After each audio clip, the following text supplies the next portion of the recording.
So Jim, you have a strong track record as a mine builder. Can you tell us what originally drew you to Viva's land package? What was the potential you saw? Yeah, the Tonopah Gold Project, really, it's all about checking the boxes. The property has got excellent infrastructure, paved road access, commercial water supply, and very close connection to the Nevada grid. So you've got water, power, access. You also have a tremendous supply chain infrastructure in this location, cat dealers,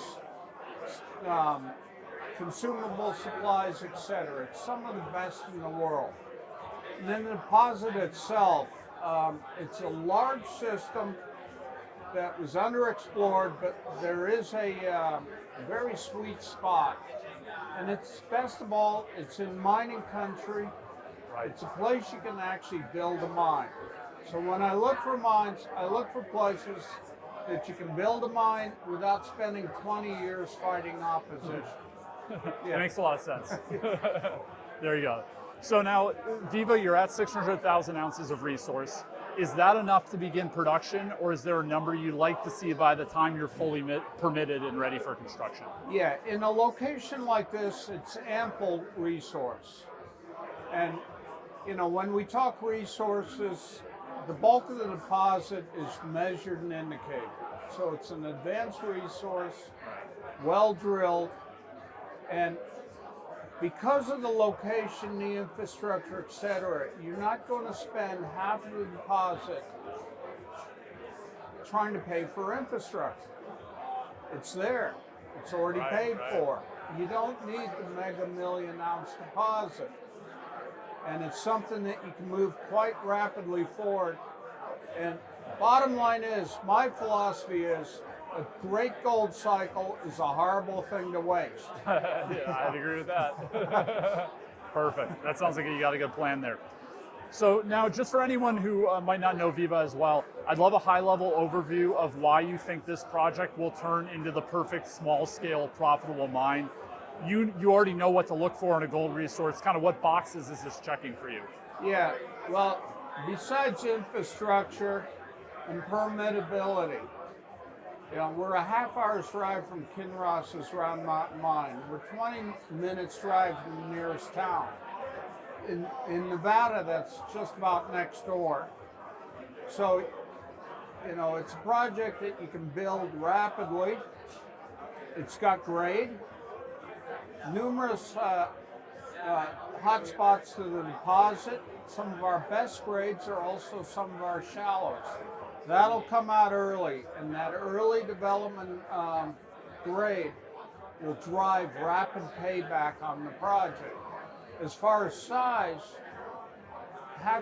50,000 ounces a year, to put it in context in today's world, that's about 150 million a year in revenue. So, yeah.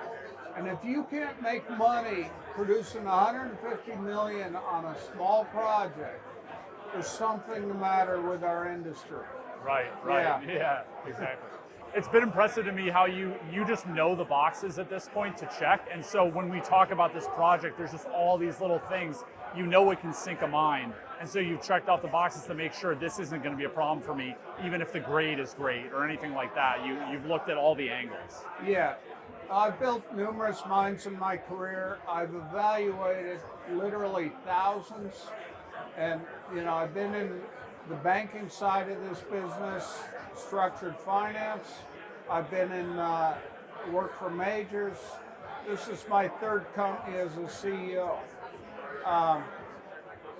So really, it's experience-based. You know what you need to make a mine. And I believe that this project, the Tonopah project, meets all of those criteria. Excellent, excellent.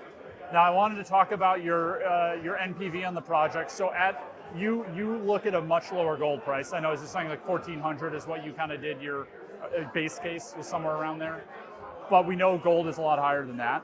And your numbers, it looks like a home run project at current gold prices. I mean, I was looking at the numbers, 100 million net present value, 57% IRR. Yet we've seen rising costs ruin many what looks like it's going to be a profitable project. So what are you seeing on the cost inflation front? Have things slowed down since kind of COVID times? Well, yes. A lot of that COVID inflation was driven by supply chain disruptions. Right. A lot of those have been reconciled and overcome. But we're in a unique period in terms of gold price. It is moving faster than the rate of inflation. That's the best case, right? Right. So you've got to put on my economist hat. I'm a mineral economist by training as well as a mining engineer. You put on that hat, and yes, you have a unique resource rent position going on right now. What that translates to is it's a unique environment for extraordinary profits. And that's why I want to move quickly on pushing this project into development. We can always expand later, but really it's getting into cash flow. If you look at the cash flows on the producing companies, they're accumulating cash very rapidly. Right. So it's an excellent time in the industry, and if you're breaking into it, there's no time like the present to come into production. So really that's the driver. Yeah, the theme I see playing out here is you don't want to bite off more than you can chew, and you want to join all these guys that are already producing. Right, there's a capital sensitivity. This project is not big enough to go to the multi-billion-dollar route. If you try to raise multi-billion dollars for a project, you can do it easily. The smaller capitals, say sub 200 million, it's harder to raise for. But you need this unique environment to do it. And once you're in operation, you can expand and you can add spokes to the hub. Right, right. You can bring on additional satellite deposits around you, and the area around Tonopah, Nevada, there's just a lot of opportunities. Great, great. And they're known and very often drilled deposits. Right, excellent. Now, maybe just for anyone who wants to follow along with Viva, can you take us through your catalysts? What's going on this year? What are you going to be up to in 2025? Yeah, we already completed a drill program this year. We're currently rolling that into our resource estimates. And I hope within the next month or two to complete a initial preliminary economic study and use that study to scope out the parameters for moving this project into feasibility study. My goal here is use the feasibility study to initiate permitting and move the project forward to a decision state as to whether you're going to construct or sell it, one or the other.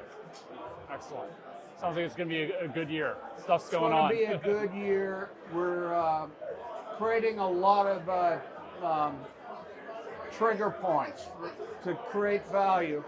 It's just, to put it into promoter terms, it's the second half of the Lassonde curve that we're targeting, and that's where you get the true re-rating on the stock. Yeah, we know that for sure.